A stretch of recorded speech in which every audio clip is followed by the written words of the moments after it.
The ship glided into the docking bay, silent and smooth, like a blade sliding into its sheath. Captain Mira Voss stood at the viewing window, arms folded across her uniform. Beyond the thick glass, the Galactic Games Station loomed, a vast metallic ring floating in orbit around a dying red star. Its surface shimmered with energy fields, and its spires reached into space like frozen lightning. Mira had seen alien worlds, strange skies, and even cities made of living stone, but nothing compared to this place. This was where history would be made, or where Earth would be humiliated. The station wasn't just a battleground. It was a stage, a symbol of power shared by the most advanced species in the galaxy. Every 100 years, the Galactic Council hosted the games here, a brutal tournament where each species sent its best warrior to compete. Victories earned respect, defeats earned pity, but for newcomers like Earth, the games were more than a test. They were a judgment. If humanity lost here, they'd be seen as weak. If they didn't compete at all, they'd be excluded from the council forever. Mira turned from the window. Her boots echoed as she walked down the metal corridor toward the command deck. Around her, alien life forms passed in silence. A towering insectoid with 6 legs, a levitating sphere of light with blinking eyes, a scaled creature that hissed softly as it moved. All of them wore insignias, medals, and armor.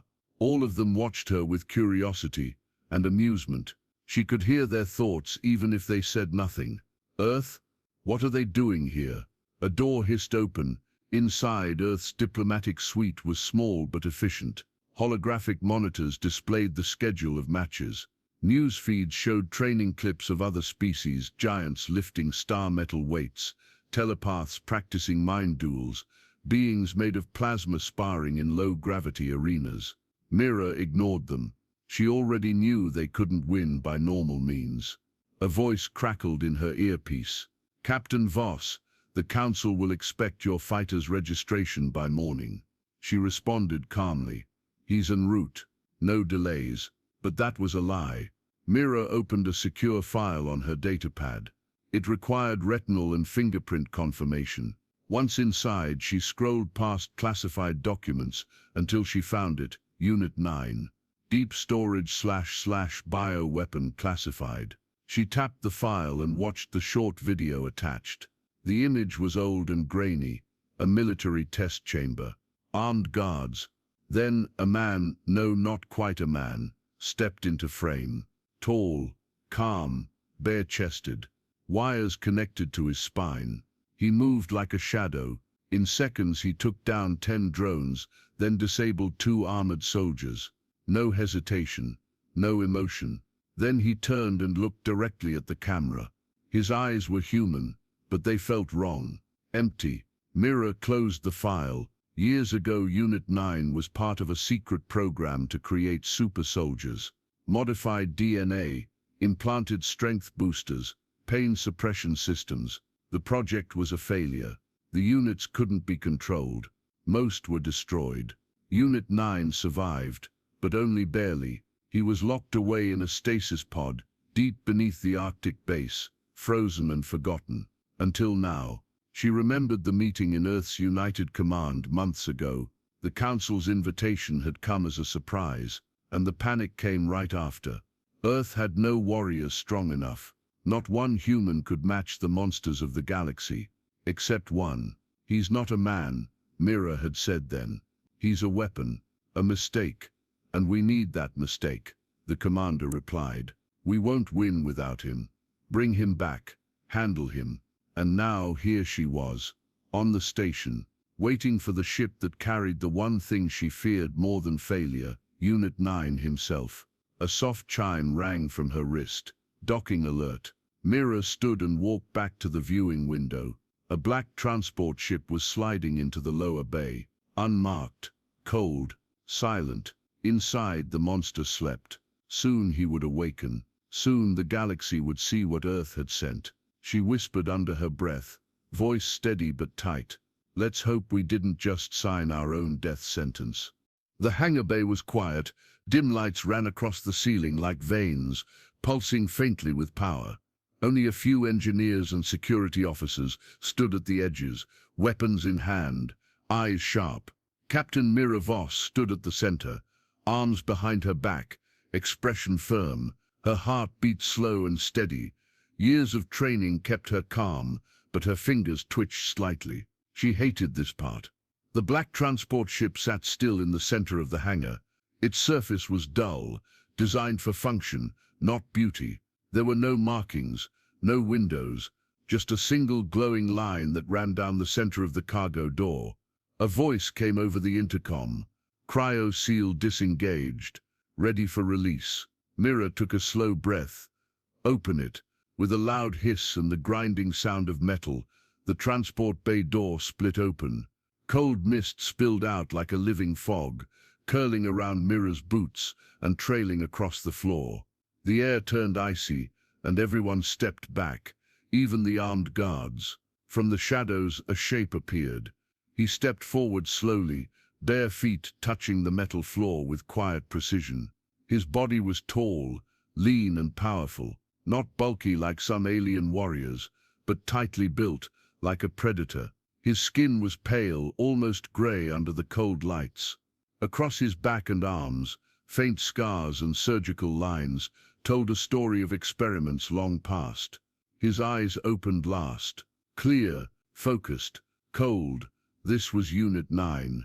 Mira looked up at him without flinching. Unit 9, she said calmly. Do you remember your name? He blinked once. I was never given one. His voice was smooth, low. No accent, no emotion, just words. You're on the Galactic Game Station, Mira said. You've been unfrozen to compete on behalf of Earth. Do you understand? He looked around, slowly. The hangar, the guards, the distant hum of alien tech. He nodded. I understand. You'll be fighting in front of billions. They think Earth is weak. We brought you to change their minds. By killing. Mira held his gaze. By winning.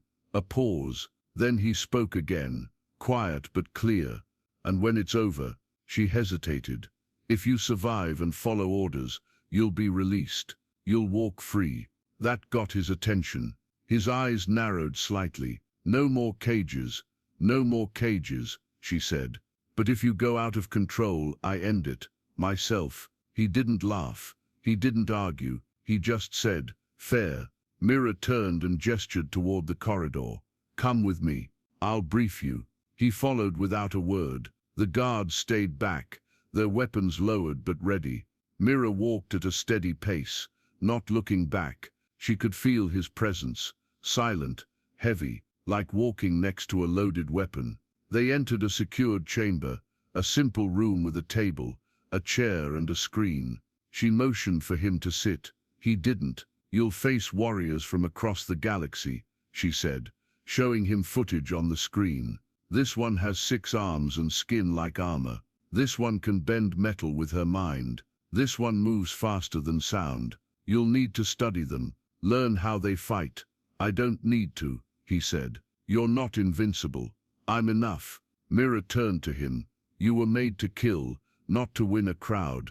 If you scare them too much, the council might disqualify us. Or worse, they might take you apart just to see how you work. He tilted his head slightly. You care what they think. I care about my planet, she said.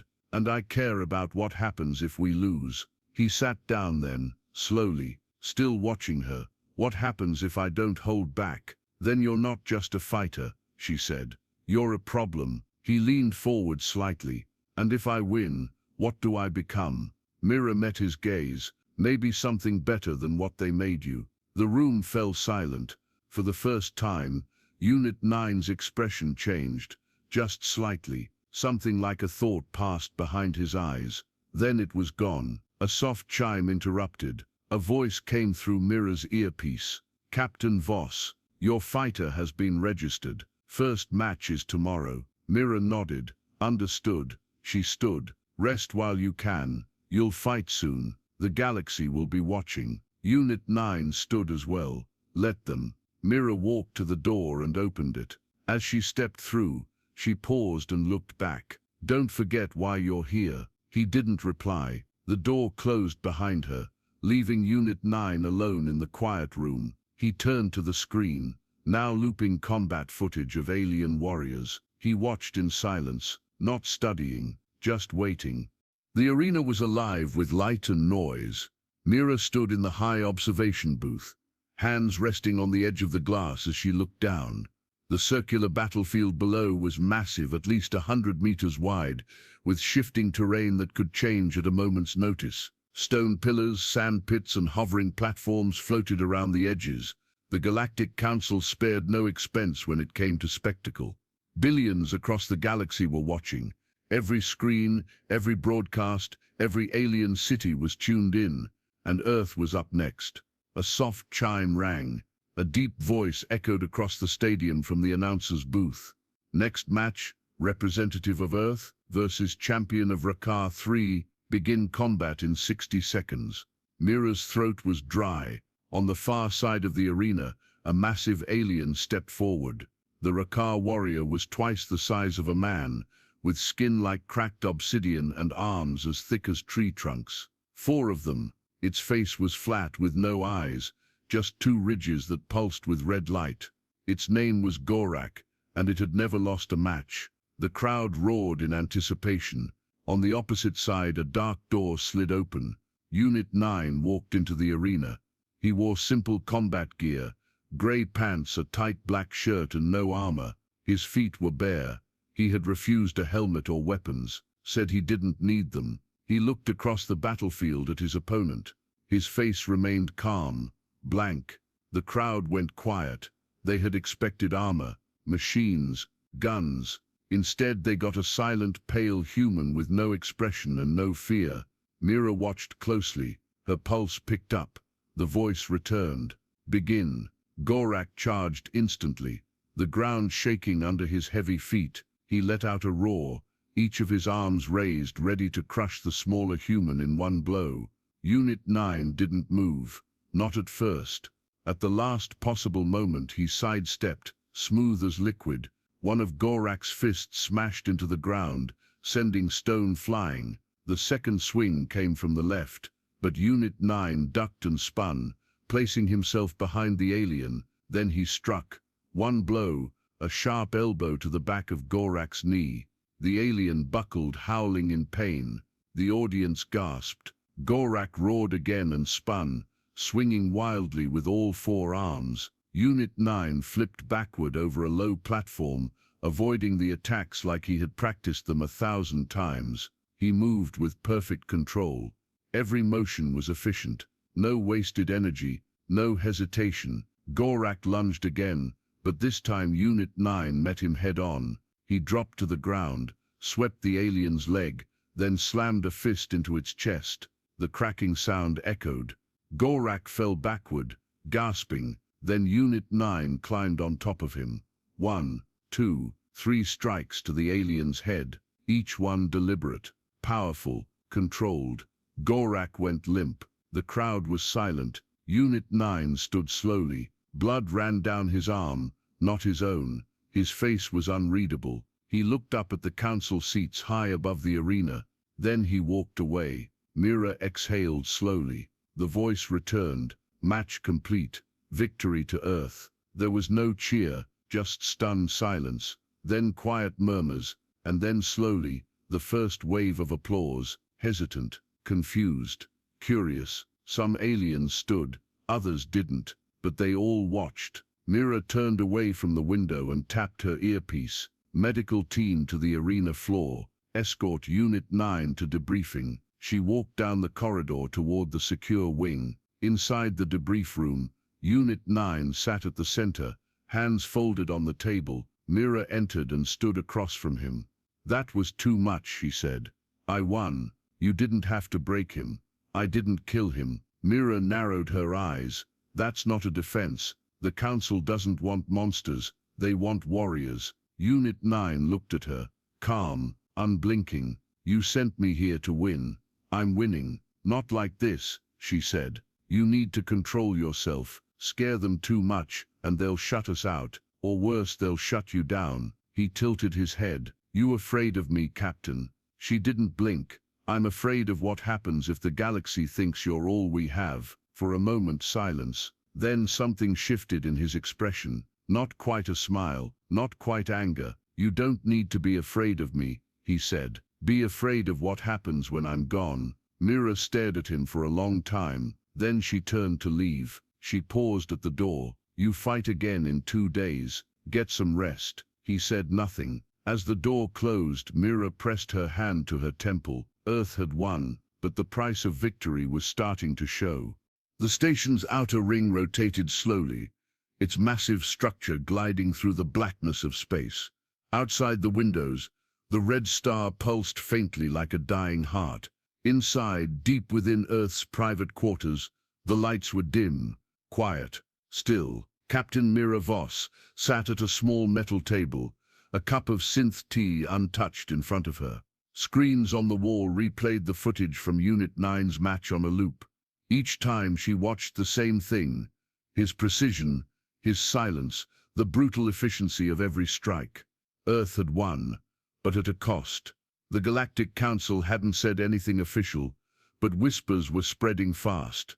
Some delegates called it a disgrace, others called it a warning, and some were afraid. A soft beep came from the door.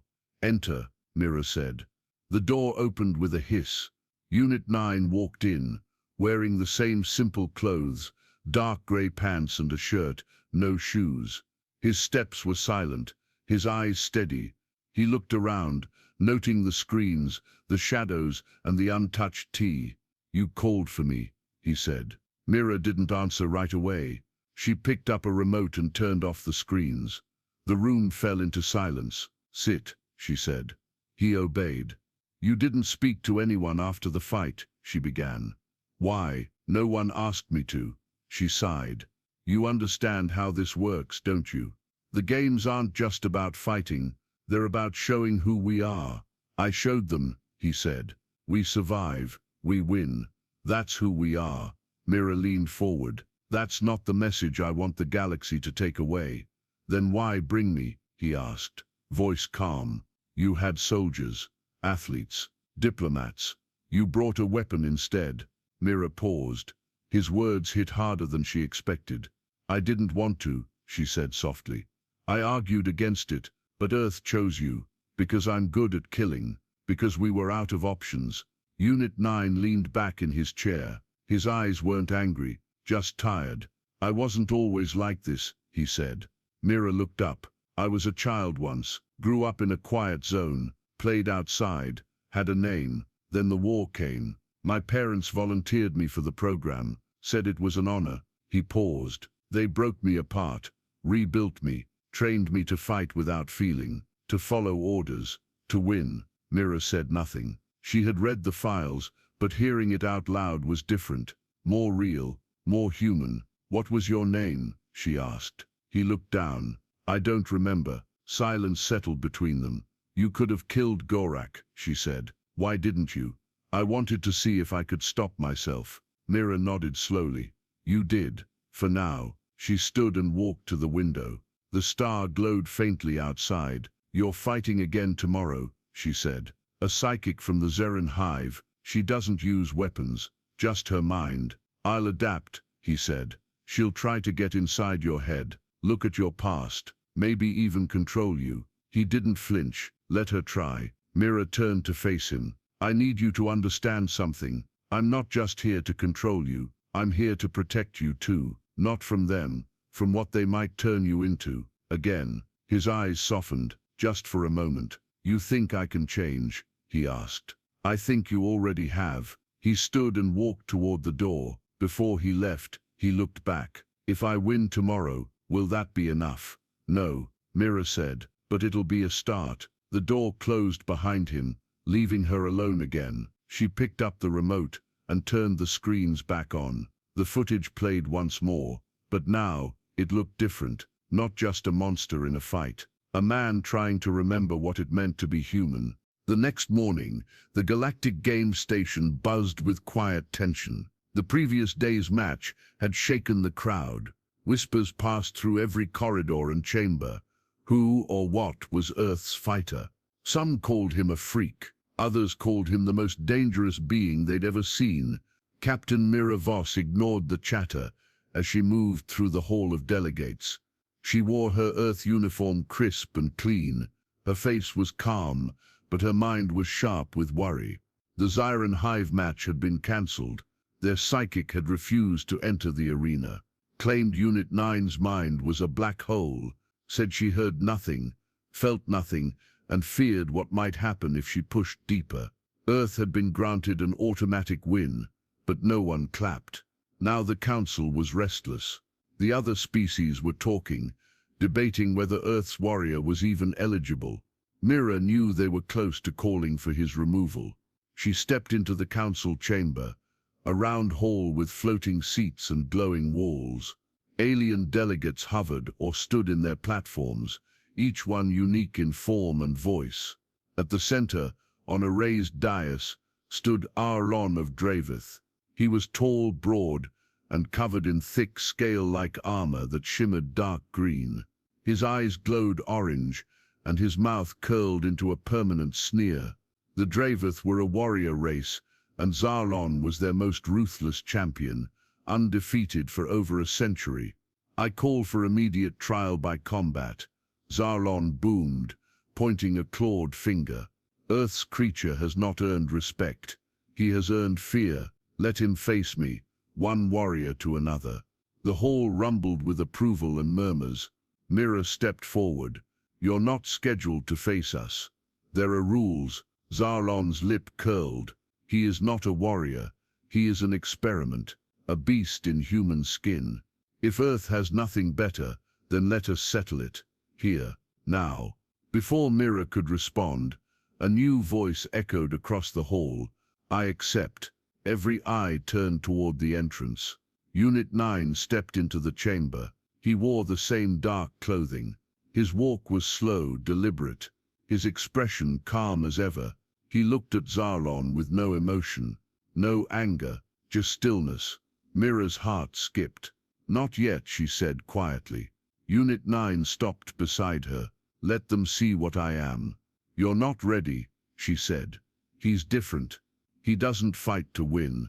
He fights to destroy." "I've seen worse," Unit 9 said. Mira took a deep breath. The council murmured louder now, debating the challenge. She turned to Arlon. "You want a match? Fine, 2 days. Give us that, and we'll give you your fight." Zarlon snarled but nodded. "I'll enjoy crushing what little pride Earth has left." He turned and stormed from the chamber. Later that evening, Mira sat across from Unit 9 in Earth's secured room. A low light bathed the space in dull gold. "You didn't need to accept that challenge," she said. "Yes, I did." "Why?" "Because I'm tired of being watched like a weapon," he said. "If I fight him, if I win the right way, they'll stop seeing me as a thing, maybe start seeing me as human." Mira looked at him closely. "You think they'll accept that?" "I don't care what they accept," he said. "I care what you think." That silenced her. He stood and walked toward the window. The red star burned quietly in the distance. "I used to dream about stars," he said. "Before the program, before they changed me. I thought space was full of hope. Now it feels like a cage without walls." Mira rose from her seat. "You don't have to stay in that cage, but you can't break your way out of it either." He turned to her. "Then how do I get free?" "You fight. Not for them, for yourself, but not with rage, with control." He nodded, slowly. 2 days from now, he would face the strongest warrior in the galaxy. It wouldn't just be a fight. It would be a test of who he was becoming. A monster, or something more. Mira looked out the window beside him. "Whatever happens," she said, "don't lose yourself." Unit 9 didn't respond, but his silence held something new. Not emptiness, focus. The crowd was louder than ever before. The arena pulsed with energy as billions across the galaxy tuned in. The final match of the Galactic Games was about to begin. Every platform and viewing station was packed. From ice-covered moons to jungle-covered worlds, all eyes watched Earth's mysterious champion walk toward the center ring. Unit 9 stood still beneath the harsh white light of the arena. Across from him, Zarlan of Dravath roared, arms wide, armor glinting in the red light. The Dravath warlord was everything the galaxy expected from a champion. Strong, brutal, proud. He had crushed every opponent so far. He had made sure the cameras captured every strike, every roar, every drop of blood spilled. This fight wasn't about sport. This was about pride, about dominance. And Zarlan wanted to humiliate Earth and shatter their rising hope. Captain Mira Voss stood in the high observation booth. Her eyes locked on Unit 9. She didn't blink. She didn't speak. She barely breathed. She had told him the night before, win but stay human. Now it was in his hands. The voice of the announcer boomed across the arena. Final match, Earth versus Dravath. Begin. The arena shook as Zarlan charged. He moved like a living tank, fast and powerful, slamming forward with his armored fists raised. The ground cracked beneath his feet. Unit 9 didn't move, not at first. He waited until the last second, then shifted his weight and stepped aside. Zarlan's first blow missed, slamming into the stone and sending shards flying. His second fist came in low, but Unit 9 blocked it with both arms and slid back across the floor, knees bent, absorbing the force. The crowd shouted. Zarlan grinned and pressed forward. Blow after blow, he hammered Unit 9. Each strike aimed to crush, not just defeat. Unit 9 dodged, blocked, and countered, but never attacked first. He was holding back. Fight me, Zarlan growled. Show them what you really are. Unit 9's voice was calm. I'm showing them. Zarlan swung again, aiming for Unit 9's head. This time Unit 9 caught the arm, twisted, and drove his elbow into the joint. Zarlan snarled and kicked him backward. The human rolled, landed on his feet, and paused. Blood dripped from his lip. The fight continued. Fast, brutal. Unit 9 struck back now. Controlled hits, sharp elbows, knees, open hand strikes. Every move was efficient, precise, but he never struck to kill. He was proving something. To them, to Mira, to himself. Zarlan, frustrated, drew a blade from his back, a massive curved sword glowing with green heat. The crowd gasped. This is no longer about rules. Zarlan roared. It's about survival. He charged again, swinging the blade in wild arcs. Unit 9 dodged, ducked, slid under one swing, then landed a punch to Zarlan's ribs. The sword dropped. They grappled, two warriors, locked in a struggle, one driven by rage, the other by purpose. Then Unit 9 broke free. He struck Zarlan once in the chest. The Dravath stumbled. Unit 9 hit again, faster now into the ribs, the leg, the neck. Zarlan roared in pain, swung his fist, missed, and dropped to one knee. The crowd was silent. Mira leaned forward, eyes wide. Unit 9 stood over Zarlan. He could end it. One blow, one final strike, and no one would question his power. Zarlan looked up, blood running down his chin. Do it, he growled. Be the monster they say you are. Unit 9 raised his fist and stopped. The arena froze. Mira whispered under her breath. Please. Unit 9 slowly lowered his hand. No, he said. I'm not what they made me. Not anymore. He turned and walked away. The arena exploded with noise. Some cheers, some gasps, some outrage, but all of it loud. The announcer's voice cracked through the sound. Victory to Earth. In the booth, Mira exhaled and slumped slightly in her chair. Her hand covered her mouth for a moment. Relief and pride filled her chest. Unit 9 didn't look back as the medics rushed to help Zarlan. He didn't smile. He didn't raise his arms in triumph. He just walked, calm and steady, toward the exit tunnel. Back to silence, back to choice. The celebration came quickly, too quickly. Banners flashed Earth symbol in glowing lights across the arena walls. Delegates stood in applause, some enthusiastic, others stiff and uncertain. Across the galaxy, screens showed Unit 9's victory, again and again. Headlines called it historic. The first human champion, the unexpected winner, the silent weapon of Earth. But Unit 9 wasn't at the ceremony. He sat alone in Earth's private wing of the game station. No lights, no noise, just shadows and the low hum of the ventilation system. Captain Mira Voss entered quietly. She paused in the doorway, watching him. He was sitting on the floor, his back against the wall, arms resting on his knees, still in his fight clothes, still calm, but not cold. "Everyone's waiting for you," Mira said. "They want to see the victor." He didn't move. "They don't need me." She walked over and sat beside him. "You earned their respect. I didn't do it for them." Mira nodded. "Then why did you walk away?" Unit 9 looked at her. His eyes were tired, but not empty. Something had changed in them. Something small but real. "I used to believe I had no choice," he said. "That everything I did was because of what they built into me. Every punch, every kill, just programming." He paused. "But when I had Salin on the ground, I realized I was free. I could end him, or I could choose not to." Mira listened without speaking. "I walked away because it was mine to decide. That's what they took from me, and that's what I took back." She let his words settle in the quiet. Then she said, "The council voted. Earth is in. We have a seat." Unit 9 nodded once. "Good, that was the deal." Mira turned to him. "You know they want to study you, interview you, maybe even keep you as an example of Earth's strength." His voice was low. "I'm not staying." Mira expected that. "Where will you go?" "Out there," he said, motioning toward the stars beyond the window. "Someplace quiet, someplace where I can figure out who I am." Silence again. "You could stay," she said gently. He looked at her. "You're the only reason I didn't lose myself out there." Mira smiled, but it didn't reach her eyes. "That's enough for me." He stood and looked down at her. "Tell Earth I did my job."